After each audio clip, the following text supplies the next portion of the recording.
Amén. Debemos recordar hoy día aquel día glorioso, hermanos, que fue la entrada triunfal, describe la Biblia, de nuestro Señor Jesucristo a su amada Jerusalén. Amén. La capital del reino en aquel tiempo. Hoy día también están tratando de que esa sea la capital del reino de Israel. Lo cierto que es que en aquel tiempo ya era la capital del reino y el pueblo estaba recibiendo a su Mesías. Amén. Estaba recibiendo al ungido de Dios. Y vamos a recordar aquel momento especial, aquel momento glorioso que nos habla y que hoy día nosotros, hermanos, podemos rememorar en nuestra mente. Amén. Y podemos también fortalecernos en el Señor, hermanos, para que ese recuerdo no quede como un mero recuerdo, sino que sea una experiencia diaria. Amén. La experiencia de la adoración, la experiencia del clamor. De hecho, dice que habían allí, hermanos, algunos religiosos que le dijeron: están haciendo mucha bulla esta gente, están gritando demasiado. ¿Por qué, Señor, no nos haces callar un poco? Esto ya es un desorden. Y el Señor le dijo: si estos se callan, las piedras clamarían. Amén. Porque Dios le gusta la adoración. Dios le gusta el clamor. Dios le gusta, hermanos, la alabanza. Dios le gusta que cantemos y adoremos su santo y divino nombre. Gloria sea el nombre de Jesús. Tenemos allí Mateo 21. Cuando se acercaron a Jerusalén y vinieron a Betfagé, al monte de los olivos, Jesús envió discípulos, diciéndoles: id a la aldea que está enfrente de vosotros y luego hallaréis una asna atada y un pollino con ella, desatadla y traédmelos. Y si alguien os dijere algo, decid: el Señor los necesita y luego los enviará. Todo esto aconteció para que se cumpliese lo dicho por el profeta cuando dijo: decid a la hija de Sión, he aquí tu rey viene a ti, manso y sentado sobre un asna, sobre un pollino, hijo de animal de carga. Y los discípulos fueron e hicieron como Jesús les mandó, y trajeron el asna y el pollino y pusieron sobre ellos sus mantos, y él se sentó encima. Y la multitud, que era muy numerosa, tendía sus mantos con el camino, y otros cortaban ramas de los árboles y las tendían en el camino. Y la gente que iba delante y los que iban detrás aclamaba diciendo: Hosana el hijo de David, bendito el que viene en nombre del Señor, Hosana en las alturas. Cuando entró él a Jerusalén, toda la ciudad se conmovió diciendo: ¿quién es este? Y la gente decía: este es Jesús, el profeta de Nazaret de Galilea. Amén. Señor amado, gracias. Gracias por este tiempo, gracias por esta hora, gracias por tu bendición, Señor amado. Gracias, Padre eterno, en el nombre de Jesús, porque tú eres un Dios poderoso, un Dios eterno, un Dios maravilloso, Padre amado, que bendice, fortalece y unge nuestras vidas, Padre amado, en el nombre de Jesús.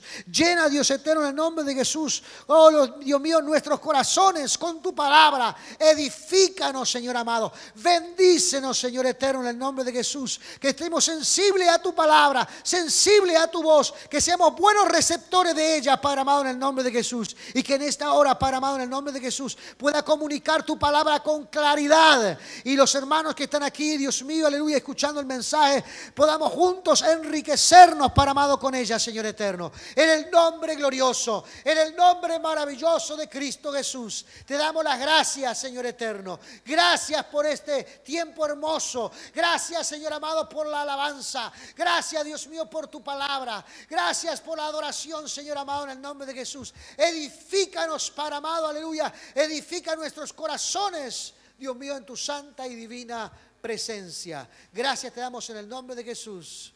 Amén y amén. Gloria sea el nombre de Jesús. Aleluya. Gloria sea el nombre de Cristo. ¿Qué más se conmemora en esta semana? Aparte de la entrada triunfal de Cristo a Jerusalén.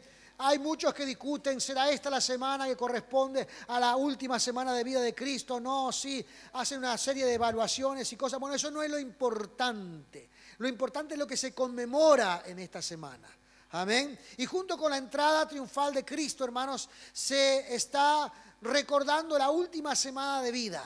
la pasión de Cristo, amén, cuando fue llevado a la cruz del Calvario, su muerte y su posterior resurrección. Amén. Seguimos a un Dios que ha resucitado.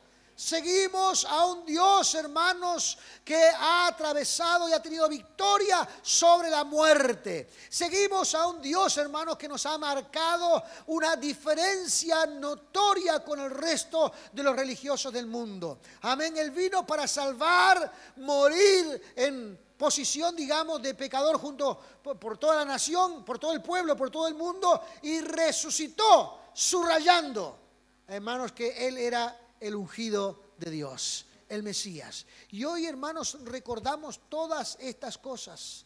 Recordamos todo esto y tenemos todo esto presente en nuestra mente, a pesar de que ha pasado prácticamente 2000 años, lo tenemos presente en nuestra mente. Por eso, en primer lugar, hermanos, vamos a analizar el hecho de que Cristo estaba entrando a la capital judía en esta hora como el rey de los judíos.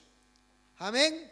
Pero que las características de sus entradas hablan, hermanos, de algo muy importante que nosotros podemos descubrir hoy en esta mañana. Dice que Él llegó hasta Betfage. Betfage es una ciudad que está muy cercana a Jerusalén. Y que allí le pide a los discípulos que le consigan en tal lugar, en tal sitio, ¿verdad? Un pollino, un asno, un cachorrito, no sé cómo sería la descripción, digamos, lógica del hijo de un asno. Estaba la mamá y el pollino, todavía estaba en crecimiento este animalito, y esto tenía que ser llevado para que Cristo entrara montado, no en la mamá, sino en el hijito, en un animalito que nunca había llevado nada de carga por ese lugar. Y dice aquí la Escritura, hermanos, dice aquí la Escritura en el versículo 4, todo esto aconteció para que se cumpliese. Amén. El Señor dice aquí, hermanos, que Él ya anunció este evento en forma anticipada. Hay una palabra profética que descubre, hermanos, en la Escritura que la entrada del Mesías, del Hijo de Dios, del ungido de Jehová, sería de esta manera. Por eso el apóstol Pedro, en el capítulo de su segunda carta, 1, 19, 21, dice que hacemos bien en estar vigilando la palabra profética que alumbra como una luz en un lugar oscuro. Amén. Ya los hombres de Dios, dice, el cristiano tiene que estar visualizando la Escritura, porque allí hay mensajes proféticos que nos iluminan, que nos alientan, que nos descubren las cosas preciosas de las Escrituras. Y si nosotros vemos este pasaje que está aquí en el versículo 5, se encuentra exactamente en Zacarías 9:9. Zacarías 9:9. Un profeta, hermanos, que estuvo muchísimos siglos antes, cientos de siglos antes de que Cristo viniera, ya estuvo estableciendo, ya estuvo diciendo de cómo sería la entrada para que la gente de la época, para que la gente del momento entendiera que eso estaba pasando, porque había llegado a Jerusalén el profeta de Dios, el Hijo de Dios, el primogénito del Señor. Y Zacarías 9:9, a ver si me lo encuentran los muchachos de la computadora, Zacarías 9:9 está justamente ilustrando este mismo texto, el que se encuentra aquí en el versículo 5 del capítulo 21 de San Mateo. Pero vamos a ver si lo podemos, ahí lo tenemos, dice: alégrate mucho, hija de Sión, da voces de júbilo, hija de Jerusalén. He aquí tu rey vendrá a ti, justo y salvador, humilde y cabalgando sobre un asno, sobre un pollino, hijo de asna.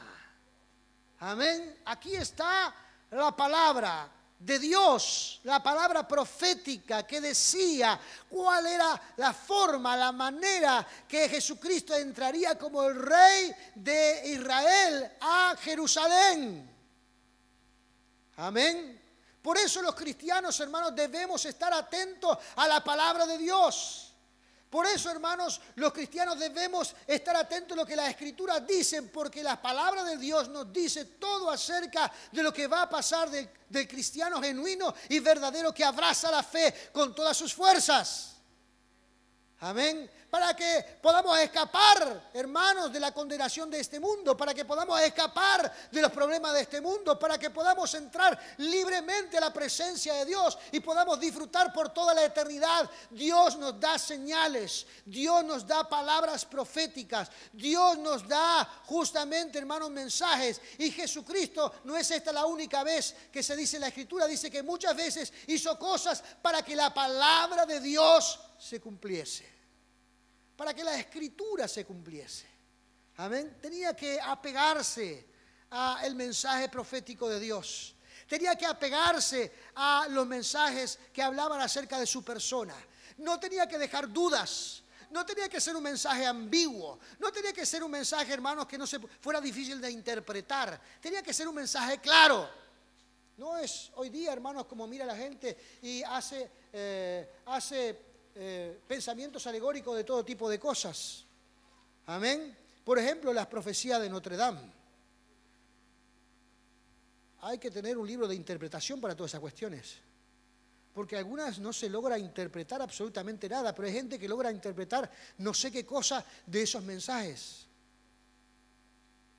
Y hay otros también que han escrito ciertas cosas que hablan acerca del futuro, pero tiene que ser traer una interpretación alegórica del tema. Mientras que cuando nosotros leemos la Escritura y hay una palabra profética sobre un acontecimiento especial como este que teníamos allí, no hay ninguna sombra de dudas.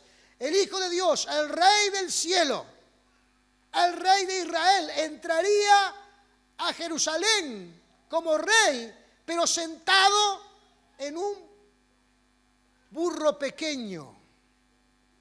Amén. Y para que no hubiera dudas, dice que el Señor también pidió que le llevaran a la madre. Y dijo, tráigame a los dos. Y le trajeron los dos, a la madre y al hijo.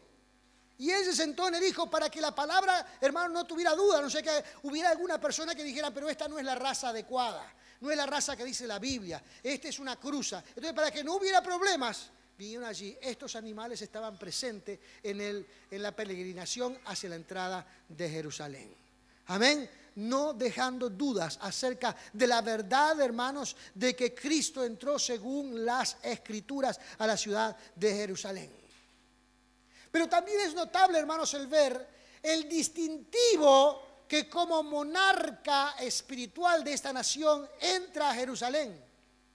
Porque dice que tiene que entrar en estado de humildad, en estado de mansedumbre emocional y presencial allí. Y dice allí también, hermanos, que tenía que estar sentado en el burro pequeño, en el burro de carga.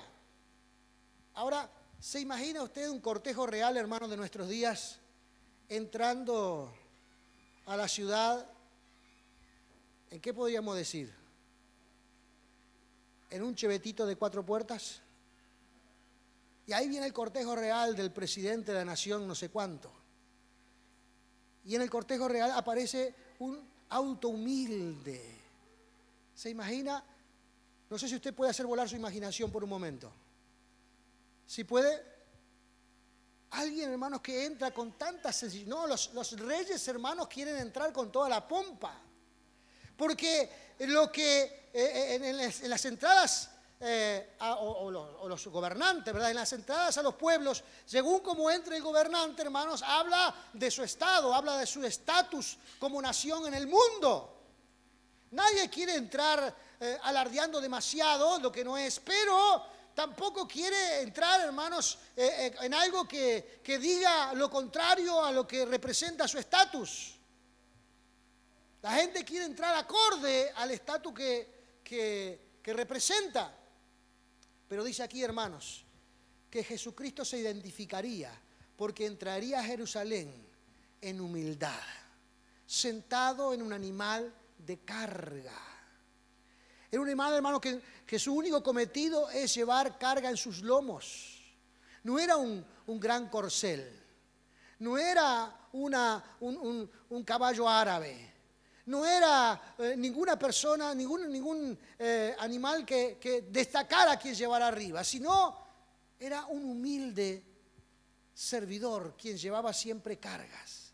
Y así entró el Señor Jesús a Jerusalén, mientras toda la ciudad y los que venían con él alababan y gritaban: aquí viene el Rey, Hosana el que viene en el nombre del Señor, dice la Escritura, versículo número 9. Y la gente que iba delante y la que iba detrás aclamaba diciendo: Hosana el Hijo de David, bendito el que viene en el nombre del Señor, Hosana en las alturas. Aleluya. El Hijo de David, hermanos, el Hijo de David era admitir que el que venía era el Mesías. Porque otra de las deferencias que se le hacía al descendiente, al Señor Jesús como ungido, como Mesías, era el Hijo de David, porque venía de la descendencia davídica, de la descendencia real. Ese evento, hermano, espectacular, dice que conmovió a toda la ciudad. ¿Qué está pasando? ¿Qué es esto que está aconteciendo? Pues aquí viene el gran hombre de Dios, el gran mensajero, aquel que ha sanado enfermos, ha levantado personas de su lecho de muerte, aquel que ha hecho milagros en toda la nación. Aquí viene. Y la gente estaba, hermanos, feliz, celebrando, festejando. Gloria sea el nombre de Jesús. En los últimos tiempos, cuando la iglesia de Cristo sea arrebatada, dice que habrá o existirá en el cielo lo que se llama la boda del Cordero.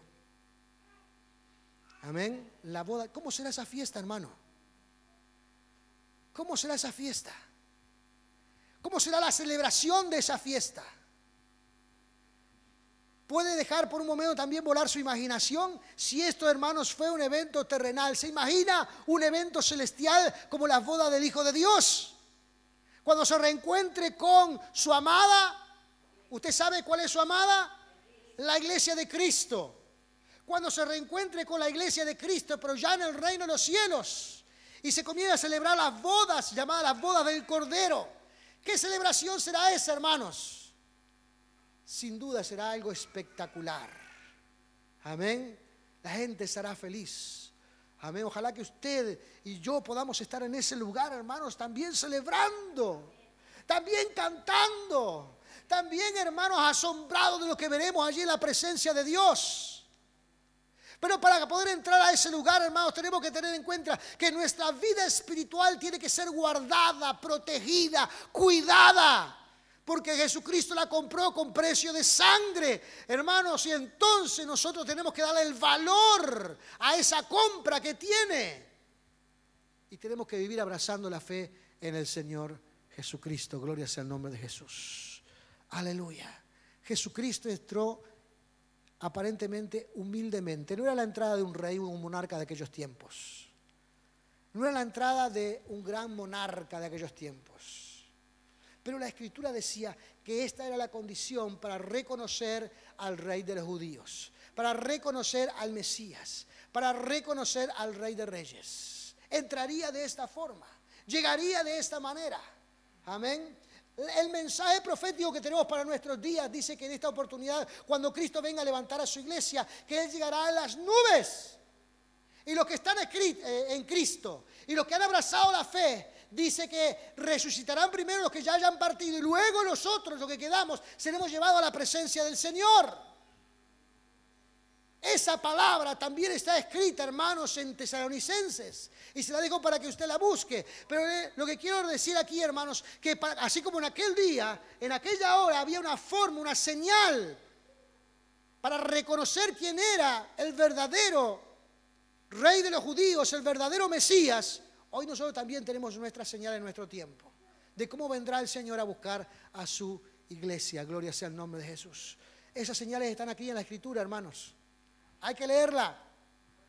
Amén. Hay que leerla. Hay que estudiarla. Amén. No es un adorno. No es un amuleto. Hay gente que usa la Biblia como un amuleto. No sirve como amuleto, porque es palabra viva y eficaz.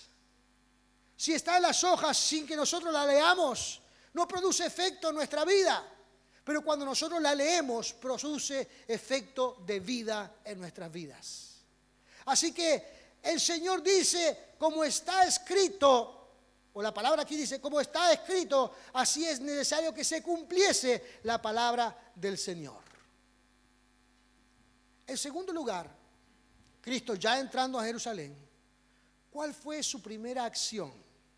¿Qué fue lo primero que hizo? ¿Qué fue lo primero que el Señor realizó una vez que entró a Jerusalén? ¿Sabe fue lo primero que hizo el Señor cuando entró a Jerusalén? Se dirigió al templo. Se dirigió al templo. Amén. Hoy día, hermanos, se ha de alguna manera menoscabado el valor del templo.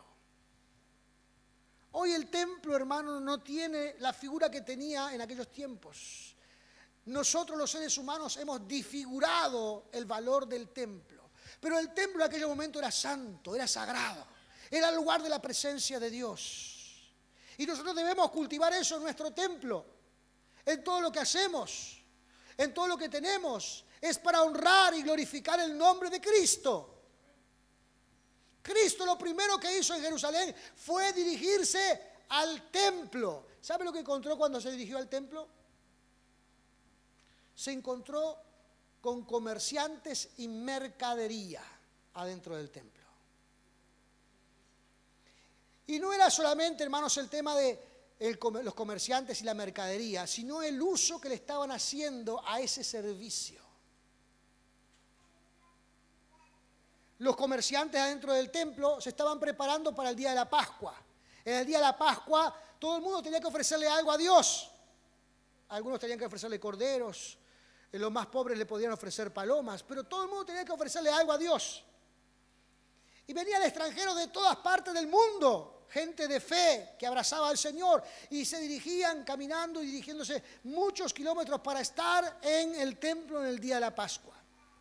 Y como no tenían o no sabían el valor del dinero en Jerusalén, traían la moneda, la gente al hacerle el cambio monetario, hermanos, que era la moneda del templo la que se usaba allí, la moneda que se usaba dentro del templo, y como no se conocía el valor, los extranjeros no lo conocían, entonces esta gente avivada le cobraba 4, 5, 10, 15, 20 veces más del valor de cambio que había en ese momento, aprovechándose de los peregrinos que venían a adorar al templo del Señor.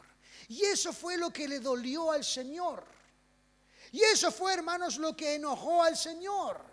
Y eso fue, hermanos, lo que le provocó el hecho, hermanos, dice en el versículo número 12, que limpiara el templo. Y entró Jesús en el templo de Dios y echó fuera a todos los que vendían y compraban en el templo y volcó las mesas de los cambistas y las sillas de los que vendían palomas. Y le dijo, escrito está, mi casa, casa de oración será llamada, mas vosotros la habéis hecho cueva de ladrones. Lo primero que hizo el Señor fue entrar al templo, dirigirse, hermanos, al lugar de adoración. Porque para Jesús el templo representaba la casa de oración que hacían las personas. Amén. El lugar donde el pueblo se comunicaba con Dios. El lugar donde el pueblo adoraba a Dios y Dios ministraba al pueblo. Ese lugar era un lugar sagrado. La palabra de Dios dice, hermanos, que al Señor Jesús lo consumía el celo por el templo. Juan capítulo número 2, versículo 17. Juan capítulo 2, versículo 17. También relatando esta situación, este evento. Allí el Señor dice, me consume el celo por la casa de Dios. 2:17. Entonces se acordaron sus discípulos, está escrito, el celo de tu casa me consume. Los discípulos se acordaron que habían leído algo de esto en alguna parte de la Biblia. que habían leído algo acerca del amor que Jesús tenía por la casa de Dios, por el templo. Y en ese momento, hermanos, en que estaban observando cómo Jesús limpiaba el templo de estos ladrones, se acordaron de la palabra de Dios, de lo que decía la palabra de Dios. ¿Y dónde dice esto? ¿Dónde dice esto? Dice en Salmo capítulo 69, versículo 9. El celo por la casa de Dios me consume. Salmo 69, versículo 9. Vamos a ver si lo podemos encontrar y ponerlo allí para que todos lo veamos. Salmo 69, versículo 9. El celo por la casa de Dios me consume. Algunos creen que es mero ladrillo y mero cosa, ¿verdad? ¿Por qué me consumió el celo de tu casa? Y los de los que te vituperaban cayeron sobre mí. Amén. Se acordaron de esa palabra. El celo por la casa de Dios me consumió, me consume. Es interesante, hermanos, cómo Jesús toma en cuenta el lugar de reunión. Amén. Algunos creen, no entramos aquí en un plano de misticismo, pero sí, hermanos, hay un lugar donde buscar al Señor. Amén. Podemos encontrar al Señor en todas partes y en todo sitio, y podemos orar a Dios en todo lugar, pero existe un lugar donde el pueblo de Dios se reúne. Es en el templo. Amén. Y este lugar, hermanos, se vuelve de manera muy especial, porque dice la Escritura que donde están 2 o 3 reunidos en su nombre, el Señor está en medio de ellos. Este es nuestro lugar de reunión. Por eso es un lugar especial.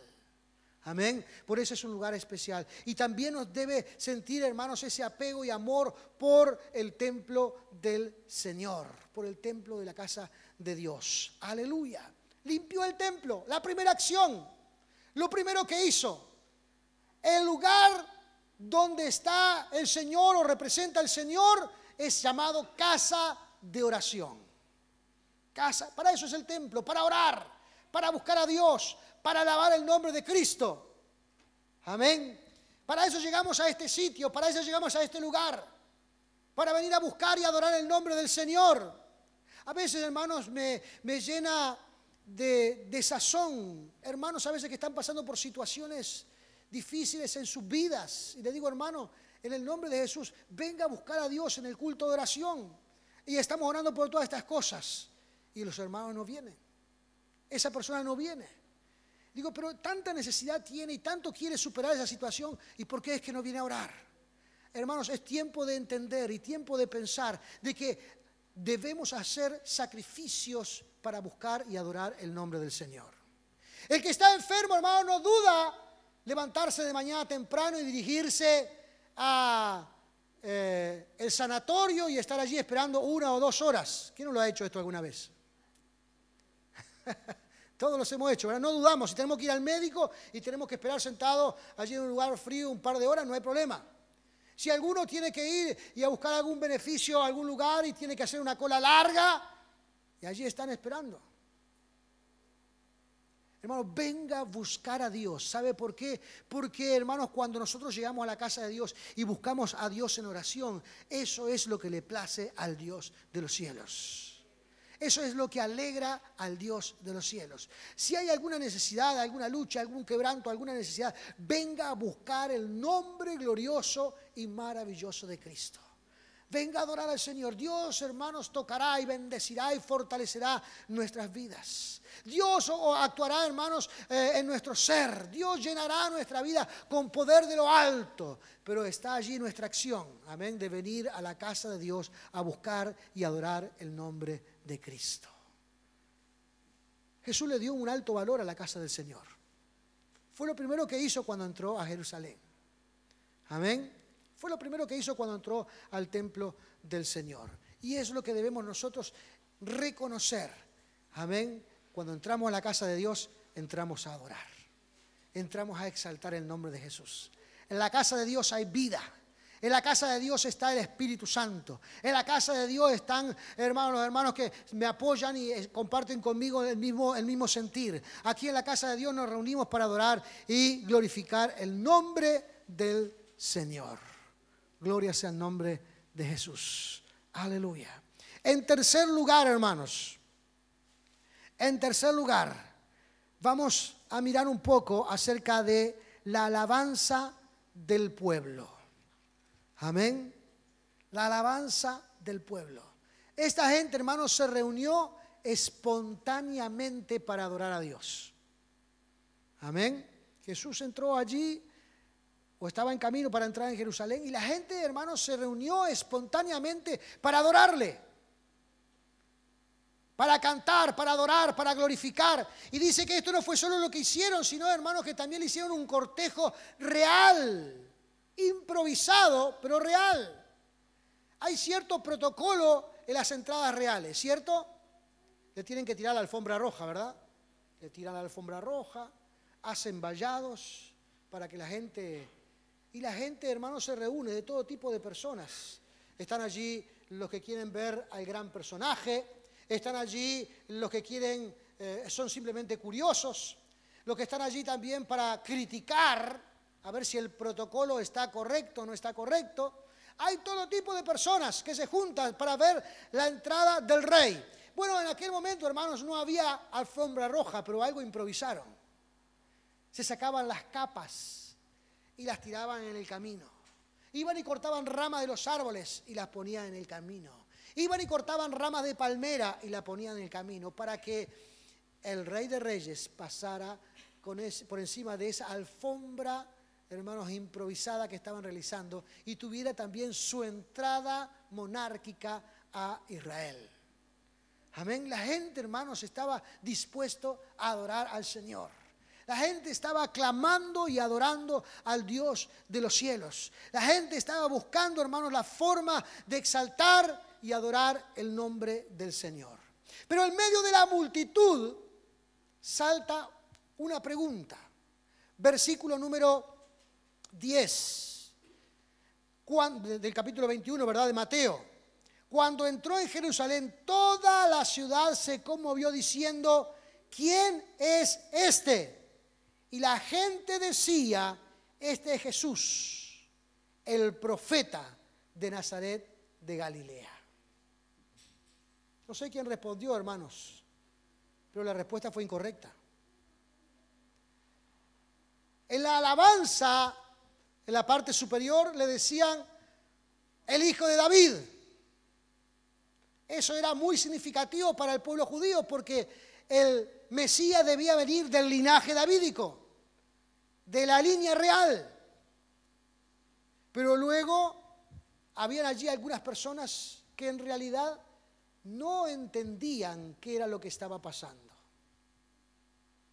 El profeta de Dios, no era el profeta de Dios, era el Hijo de Dios. Hermanos, los seres humanos tenemos dificultad a veces para comprender el mundo espiritual, para entender. A veces el mensaje de Dios, hermanos, es tan sencillo y tan simple que los intelectuales no lo pueden comprender.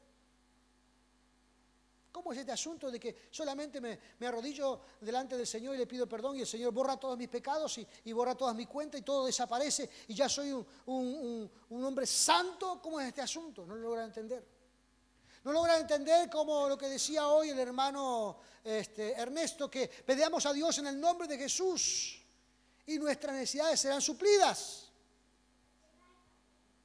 Nuestras necesidades serán suplidas. Las cosas que necesitamos. Porque a veces nosotros pedimos cosas que en realidad tienen que ver con nuestros deseos y no con nuestra necesidad. Pero Dios dice que cuando pedimos a Dios, nuestras necesidades serán suplidas.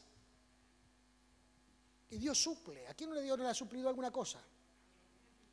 Dios suple en el nombre de Jesús. Pero no puede ser, dicen algunos, ¿cómo es el asunto tan sencillo? No puede ser tan sencillo. Hay que hacer alguna cosa. Yo tengo que hacer alguna cosa. Tengo que hacer alguna cosa en favor de Dios para que a darle una especie de ayuda al Señor para que el Señor me bendiga. Y algunos hermanos estimulan a Dios con ciertas cosas, con ciertas acciones. Estimulan el favor de Dios a veces haciendo grandes caminatas, Estimulan el favor de Dios a veces caminando de rodillas. Estimulan el favor de Dios a veces yendo a algún lugar místico. Estimulan el favor de Dios a veces haciendo grandes donaciones. Pensando que con estas acciones que se tratan de nosotros podemos estimular al Creador del universo. Es loco, ¿verdad? ¿Entendió lo que dije? Hay personas que haciendo algunas acciones creen que pueden estimular al Creador del universo. Hermanos, el Señor está estimulado para bendecirnos, porque Él nos creó, somos su creación, somos sus hijos. La Biblia dice, si los padres terrenales saben darle pan para comer a sus hijos en vez de una piedra, o saben darle para comer o algo en contra de otra cosa que le pueda hacer mal, y los padres terrenales siendo malos saben hacer cosas buenas, ¿cuánto más nuestro Padre Celestial? No hay que estimularlo, Dios quiere, Dios nos ama, Dios quiere lo mejor para nuestra vida, Dios quiere que usted se supere, Dios quiere que usted crezca, Dios quiere bendecirlo, hermanos, eso está garantizado, pero a veces hay que pedir lo que necesitamos para que Dios nos bendiga. Pero Jesús no es un profeta, es el Hijo de Dios. Y el Hijo de Dios es el que quiere bendecirnos. Fíjese, hermanos, aquí en el versículo 14 del mismo capítulo, dice, y vinieron a él en el templo ciegos, cojos, y dice allí la Escritura, y los sanó. Amén, ¿se imagina? No molesten al rey ahora, está aquí en el templo, está orando, no pueden molestarlo, está él en su tiempo devocional, él está aquí. No, hermanos, Dios suspendió todas las cosas y a medida que llegaban los enfermos, los necesitados, la gente con problemas, con luchas físicas, espirituales, morales, dice aquí la Escritura, Dios los sanó, Jesús los sanó. Amén. El Señor está estimulado para bendecirlo, hermano. Amén. No hay que torcerle el brazo, ni hay que hacer ninguna cosa. Él va a cuidarlo.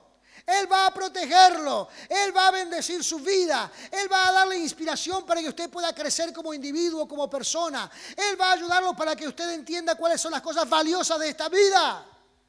El Señor quiere hacerlo. Amén. Y cada vez que llegamos al templo, aleluya, y que llegamos al templo a buscar al Señor, y llegamos a veces con alguna necesidad, llegamos a veces con alguna dificultad, Dios atenderá nuestra necesidad. Jesús, hermanos, nos sanará. Aleluya. Como retribución el Señor quiere que le adoremos. Amén. Que le reconozcamos como el Señor de nuestras vidas. Que le entreguemos todo nuestro ser, toda nuestra vida a Dios. Que paremos ya y hagamos un alto en el camino, en llevar la vida en la dirección que nosotros queramos y visualicemos mejor qué es lo que Dios quiere para nosotros. Esta es una semana importante, hermanos, porque es una semana que podemos recordar estos grandes eventos y entonces ponerle freno a nuestra actividad cotidiana, porque a veces uno entra en el ritmo de la vida y por ahí el ritmo de la vida termina absorbiéndolo.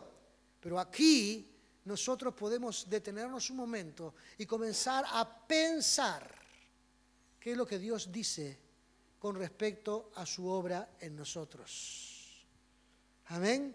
Y en esa detención, en ese momento en que nos detenemos, podemos recomponer o redireccionar nuestra vida si no estamos llevándola de acuerdo a la palabra del Señor.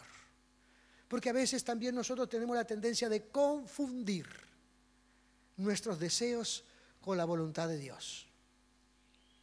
Pasa mucho, hermanos, en muchas áreas, pero particularmente para graficar esto puedo hacerles ver en el tema de la juventud. En la juventud hay algunos muchachos a veces que dicen, pastor, viene y me da, pastor, siento del Señor, Dios me ha bendecido, de que siento que aquella muchacha es para mí, y entonces ya hablé y acordamos, esa es la voluntad del Señor. Y algunos meses vienen y me dicen, pastor, se terminó el asunto. Me gusta otra chica. Y yo creo que esta sí es la voluntad de Dios. Y entonces le digo, usted tiene que reenfocarse, porque su dirección está en sus gustos, no en la voluntad del Señor. Está enfocada en sus gustos. Y a veces los gustos nos llevan a buen puerto y a veces los gustos nos llevan a un mal lugar. Y siempre que tenga posibilidades de retorno, hermanos, retorne, redireccione su vida, reconsidere si lo que está haciendo o viviendo está a la voluntad de Dios. Porque hay lugares de donde no se puede volver. Hay sitios donde no se puede volver. Así que mientras pueda volver y pueda reconsiderar su vida y pueda nuevamente redireccionarla, hágalo en el nombre del Señor, porque Dios le va a bendecir. Amén. Todos podemos, a veces, hermanos, en el andar cotidiano, desviarnos un poco de la voluntad del Señor, pero no hay problema, podemos venir siempre otra vez a la voluntad de Dios. Podemos volver siempre a la voluntad del Señor. ¿Y cómo se hace? Pues venga a buscar de Dios. Y en esta semana en particular es una buena fecha para que nosotros meditemos y busquemos al Señor de corazón. Amén. Porque es significativo. Porque nos hace ver y pensar lo que le costó al Señor, hermanos, ponernos en el lugar donde estamos hoy.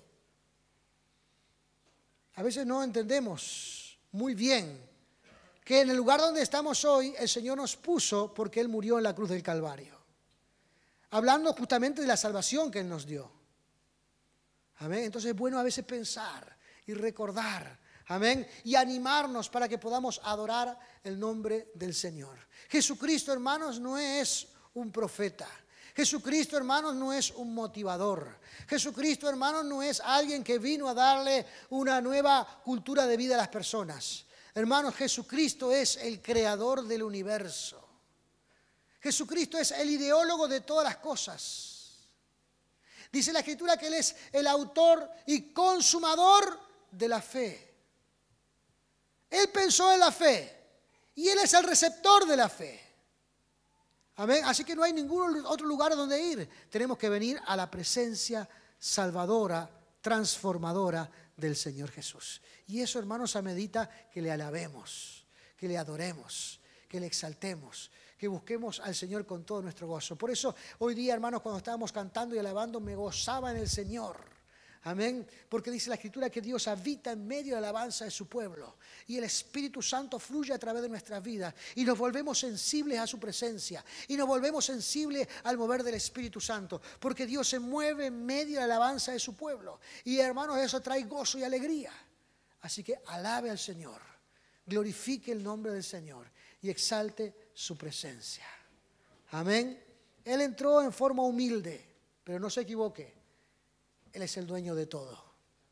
Él entró, hermanos, en un cochecito inferior de la época. Pero no se equivoque. Él es el dueño de la plata y el oro. Él entró, hermanos, en una forma muy de bajo perfil. Pero no se olvide que Él es el más grande de todos. Él es el Rey de Reyes y Señor de señores. Póngase de pie en esta hora.